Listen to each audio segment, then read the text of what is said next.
देता है, ठीक है। ये जो एयर है इसमें 78% होता है नाइट्रोजन, ठीक है, 21% ऑक्सीजन और 0.03% कार्बन डाइऑक्साइड और बाकी जो कंस्टिट्यूएंट्स होते हैं इसमें एयर में 0.04% और आर्गन होता है 0.93%। मुझे एक बात बोलो आप, यहाँ पर इसमें से हमारे काम की चीज कौन कौन सी है, कौन कौन सी गैस है जो हमारे काम की? ऑक्सीजन। पहला हो गया ऑक्सीजन, दूसरा कार्बन डाइऑक्साइड। मगर कार्बन डाइऑक्साइड की तादाद जो है इसकी क्या है परसेंटेज बहुत कम है, 0.03%। ऑक्सीजन हम क्या करते हैं, इनहेल करते हैं और एक्सहेल क्या करते हैं, कार्बन डाइऑक्साइड। Carbon dioxide. और कार्बन डाइऑक्साइड कौन इनहेल करता है, प्लांट्स, ट्रीज। और फिर एक्सहेल क्या करते हैं, ऑक्सीजन। दैट मींस हमारे जिंदा रहने के लिए पेड़ पौधों का होना बहुत ज्यादा जरूरी है। तो अगर हम देखते हैं यहाँ पर earth is surrounded by A blanket called atmosphere.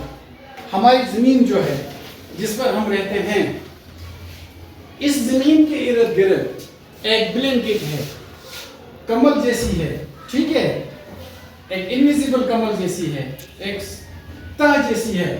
उस कमल को, उस ब्लैंकेट को हम एटमॉस्फेयर कहते हैं। क्या कहते हैं, atmosphere. All living beings depend on atmosphere. जो भी जानदार चीजें हैं उनका दारोमदार किस पर है, इसी एटमॉस्फेयर पर।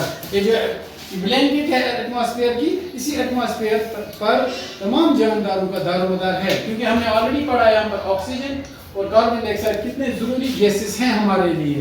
तो दैट मीन्स हमें जिंदा रहने के लिए हमें ज्यादा से ज्यादा पेड़ पौधे लगाने चाहिए, कम दरख्तों को काटना चाहिए और ज्यादा दरख्तों को लगाना चाहिए। अपने आसपास के माहौल को साफ रखना चाहिए, तब हम जिंदा रह सकते हैं, तब हम हेल्दी रह सकते हैं।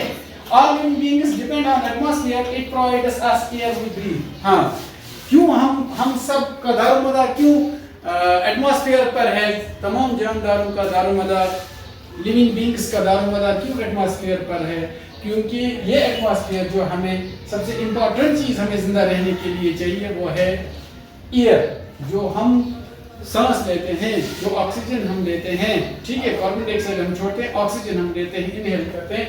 तो ये ऑक्सीजन ये कहाँ से हमें मिलता है, इसी एटमॉस्फेयर से हमें मिलता है। It protects us from heat and harmful effects of sunrise. देखो ये वाली जो ब्लैंकेट है, ये जो एटमॉस्फेरिक ब्लैंकेट है, ये हमें और एक चीज से भी बचाती है। वो क्या है, जो हार्मफुल हीट रेज होती हैं।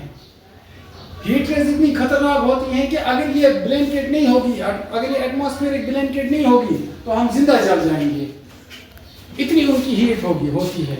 मगर अल्लाह ताला की कुदरत देखो आप, हम जिंदा जानदार चीज़ों के लिए ये समझो एक प्रोटेक्शन का काम करती है एटमॉस्फेयर ब्लैंकेट। ये हमें बचाती है किस चीज़ से, हीट वेव से और हार्मफुल इफेक्ट से, ठीक है। जो रेज होती है सूर्य से, जो रेज आती हैं, अगर वो पूरी रेज ये ब्लैंकेट नहीं होगी तो वो रेज डायरेक्ट जब जमीन पर पड़ जाएंगी।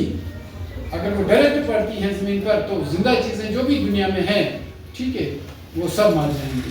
दैट मीन्स ये जो प्रोटेक्शन है, एटमॉस्फेरिक ब्लैंकेट है, ये कितनी जरूरी है, इसका एग्जिस्टेंस कितनी जरूरी है। तो हमें क्या करना चाहिए, इसकी एग्जिस्टेंस बरकरार रखने के लिए हमें अच्छे स्टेप्स लेने चाहिए। Without this blanket we should be bake it alive. इतनी खतरनाक रेस है वो, हम तमाम जानदार चीजें जिंदा होकर ही क्या हो जाएगा, उनको वो जल जाएंगी, खत्म हो जाएंगी जानदार चीजें अगर ये ब्लैंकेट नहीं होगी। तो हमें क्या करना चाहिए, हम सबसे पहला काम हमें बहुत ज्यादा पेड़ पौधे लगाने चाहिए। दूसरा काम, हमारे आसपास हमारा जो एटमॉस्फेयर है, हमारा जो माहौल है, हमारा जो एनवायरनमेंट है, हमें अपने एनवायरनमेंट को साफ रखना चाहिए। तीसरा काम, हमें पॉलीथीन को अवॉइड करना चाहिए, ठीक है। चौथा काम, हमें वो काम करने चाहिए, ऐसे स्टेप्स लेने चाहिए, ठीक है, जिस स्टेप से हमारी जो ऑक्सीजन की जो यहाँ पर परसेंटेज है वो कम न हो जाए और कार्बन डाइऑक्साइड की परसेंटेज कम न हो जाए, ठीक है। तो ये जो गैसेस हैं आपने ये जान लिया कि इस एटमॉस्फेरिक जो ये ब्लैंकेट है ये कितनी इंपॉर्टेंट है हमारे लिए। समझो इंसान, जानदार चीजें जो है, इंसान, जानवर, पेड़ पौधे, ठीक है, चाहे वो जमीन पर रहने वाले जानवर हो या पानी में रहने वाले जानवर हो, तो उनके लिए ये जो एटमॉस्फेरिक ब्लैंकेट कितनी इंपॉर्टेंस रखती है। तो इसकी एग्जिस्टेंस बचाए रखने के लिए मैंने आपको काम कहे वो काम हमें सब करने चाहिए।